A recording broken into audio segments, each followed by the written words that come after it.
Hello, everyone. Welcome back to another episode of the Craft Beer Voyager Show. I'm your host, Michael Thacker, and I'm here with Austin. Again, Austin Heisch. All right, there we go. I would have pronounced it wrong for sure. That's all right. From Raw & Son over here in Fort Worth, Texas. Austin, how you doing? I'm doing pretty good. Good Nice afternoon. Got a beer? Yeah, what better way to spend the evening, you know? Right. That's for sure. So how long you been working at Raw & Son so far? Been working here for a little over 7 years and volunteered a few years before that. So I've been around a while now. That's awesome. That's a heck of a deal. So you got a good passion for brewing up some good beer. Yeah, you could probably say that. That's good. And I noticed that y'all really have expanded, your different styles, and you really have a good variety now compared to originally whenever Raw & Son opened up. Mm-hmm. And y'all have a barrel aging program. I believe y'all have a Gosa as well? We do have some sours. Okay. We've only released, 2 Brett beers so far. Okay, yeah, some wild. Or I guess 3, actually. But, yeah, we've got some going on. A lot aging away. Yeah, okay. Yeah, good. That's awesome. And what kind of barrel-aged beers y'all have coming up so far? On our clean side, a couple months ago, released Black Sabbath, which was chocolate milk stout aged in maple syrup barrels with blackberries. Oh, man, that sounds good. Right now, we've also got out the Girls' Night Out, which is a Petite Saison and Chardonnay barrels. Ah. And then next month, we're going to release the tequila barrel-aged Adios Pantalones with orange peel. Oh, okay, just in time it's for kind of like Cinco? a margarita. Yeah. That one's pretty good. We got some Midnight Cab out, which is Black Saison and Cabernet barrels. Oh, okay, wow. Those are our big ones. We'll do various bourbon barrel releases of various beers throughout the year as well. Yeah, Small format. Yeah, that's awesome. What all are y'all canning so far and distributing out? We can pretty much all the brands except for the small batch barrel series. So Blonde, Pug, Red, Dadgum IPA, Adios Pantalones, Paleta de Mango, our seasonals, Iron Thistle Scotch Ale, Summertime Wheat, Hefeweizen, Oktoberfest, Winter Warmer, the Mr. Wiggles Double IPA, Iron Joe, the Iron Thistle with coffee, Oh, okay, the pumpkin beer. So we can pretty much everything. Yeah, and y'all definitely have a big storage room here of we're cans. very lucky to have this. Yeah, that's awesome. Where have y'all been distributing that, as far as the region so far? We distribute it in Texas, Louisiana, Oklahoma, Nebraska. Oh, wow. I didn't know that far. I think we're in Kansas. Not Arizona. We just went into New Mexico. Oh, okay, good. Missouri, Tennessee. I think we're looking to go into Mississippi, Kentucky, some other stuff. Oh, wow, man, yeah. Yeah, I just make the beer, so once it goes into the can, it goes, I don't know, the cooler is just a black box. Yeah, that's good stuff, though. I mean, sending out the Fort Worth vibe out towards the rest of the world, that's cool. To show the world that we're actually brewing up some good beer over here in Fort Worth. Yeah. That's awesome. And of course, like we were talking about a while ago, the Fort Worth and Dallas brewing scene is just, exploded over time. We have 3 new breweries just here in Fort Worth showing up, Fort Worth area, and a couple, 2 or 3 more over in Dallas as well. And I think there's one over in Arlington as well, showing up South Arlington, as well as talking to with Legal Draft the other day. Mm-hmm. And so it's good. It's awesome to see that happening here. Yeah, it's real exciting. And so, one of the things I want to talk about was brewed IPAs. And it's kind of such a new style, and it blew up there for a little while, and y'all have one on tap. Yep. And do y'all can that or just on tap? No, we made it. We wanted to make it. Just Fritz, the owner, had a few around the country and was just really into them and wanted to make one and have it ready for the anniversary party last year. So made one up and really liked it. And one day we realized that we didn't really have very many kegs left, so we brewed another one. That's good stuff. That's awesome. It has really kind of become a popular style, and it just, when was it? June of last year or May? The guy over in California actually kind of brewed that up. I think the first person to brew one was 2, maybe 3 years okay, ago. true. It's been a little bit now, but they are still pretty new. Yeah. Yeah, I was somewhere I was reading over in San Francisco, if I'm not mistaken, a little brew pub over there, and the guy was playing around, experimenting, and you know what really, it's like a certain enzyme that kind of eats up all the rest of the extra sugars that you'd normally put into an imperial stout or imperial IPA. Well, just any sugar. So every beer has, and then dextrins, which are unfermentable sugars, and you break those sugars down in the mash through various enzymes that are naturally there. It's how every beer is made. But, there's only so many of them, and so we'll add basically concentrated enzymes. And they're the same amylase enzymes that are naturally in every mash out there, period. But basically it just continues breaking down all those dextrins, longer chain sugars into shorter chain sugars. Okay. That the yeast can then ferment out. So that's how you get the dryness and the okay, yeah. And I don't know a whole lot of the brewing process. I've done a little bit of studying to try to better understand all of it. Mainly just drink the beer and pair it. Other than that, but whenever you put it in and it goes from a certain original gravity to the final gravity, and it's like got to be like the final gravity of 1.0 or whatever to get the real dryness. Ours went into the negative. Oh, okay, wow. That. So gravity works basically just density of liquids. Yeah. Alcohol is less dense than water, so it's possible that you get to a point where it's the liquid is less dense than regular water, thus it's in the negatives in the Plato scale. So this one, it went down to negative half a Plato. Oh, wow. Most of our beers stop anywhere from 2 to 3 Plato. Okay, yeah. 2.5 is pretty standard. So, so we actually lowered the starting gravity of this one to lower than what our Blonde and Pug are.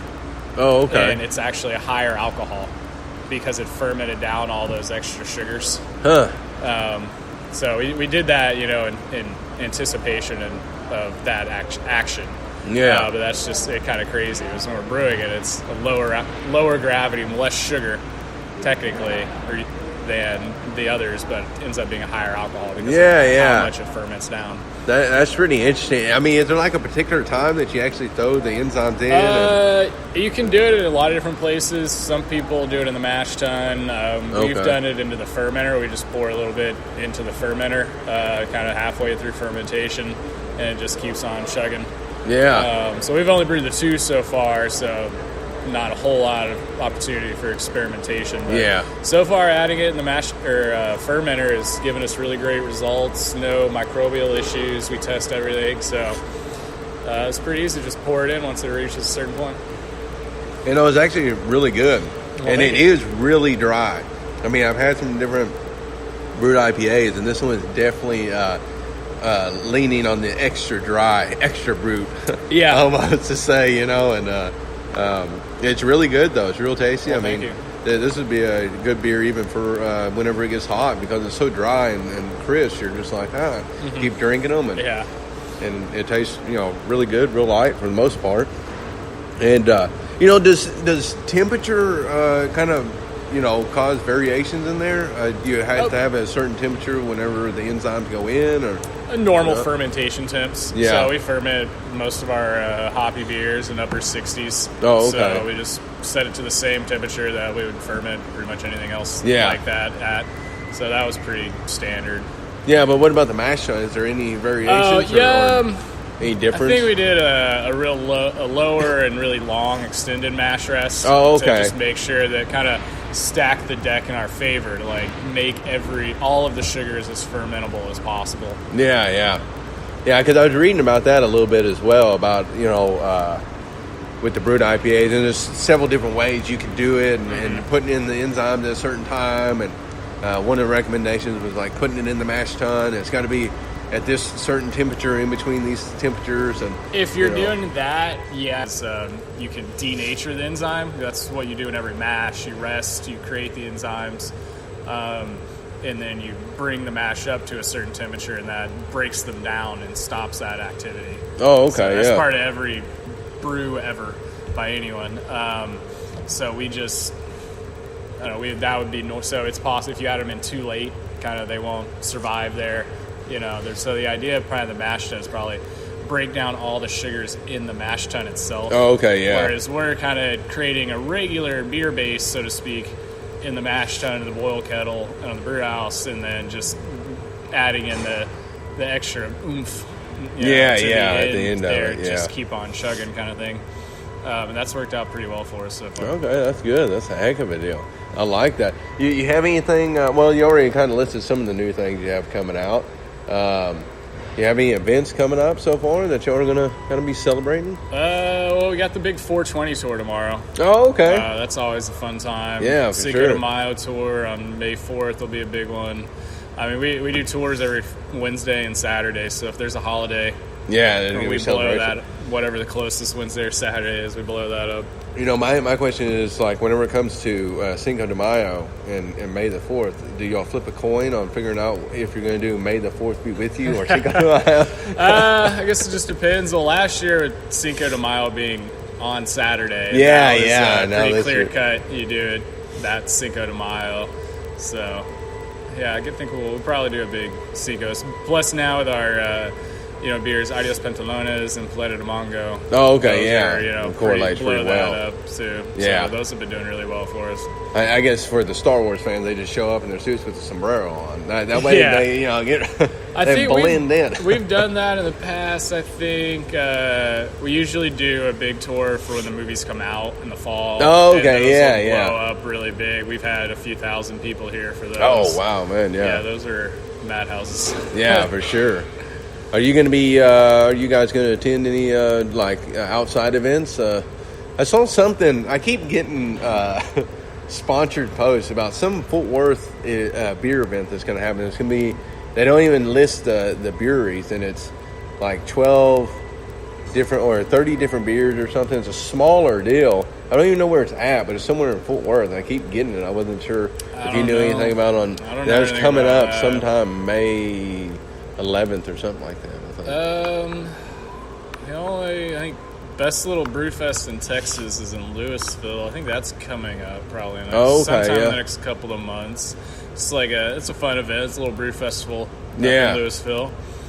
We just had Big Tex Beer Fest. It's not that. Yeah. Those are the only local ones that I'm aware of. Okay. But that doesn't mean that there's not others out there. No, I keep seeing on Instagram it's a sponsor post, and I'm like, what is some new deal that they're doing? I don't even know where it's at or anything, and I really haven't researched much into it. But yeah, I don't know about that. Yeah, you don't deal with the event correlation very much, just the brewing side of that. That's good. And trying to even think what else grapple with here. Are y'all looking at doing some expansion at any time here in the future? Not physically anywhere. This has been a really great space for us that it's been really big and we're able to expand within it. We got a lot of tanks, so we really don't have any real issues there. Just kind of more just constant refinement of what we're doing and just kind of just making everything better every time and looking at everything and analyzing it and just going forward.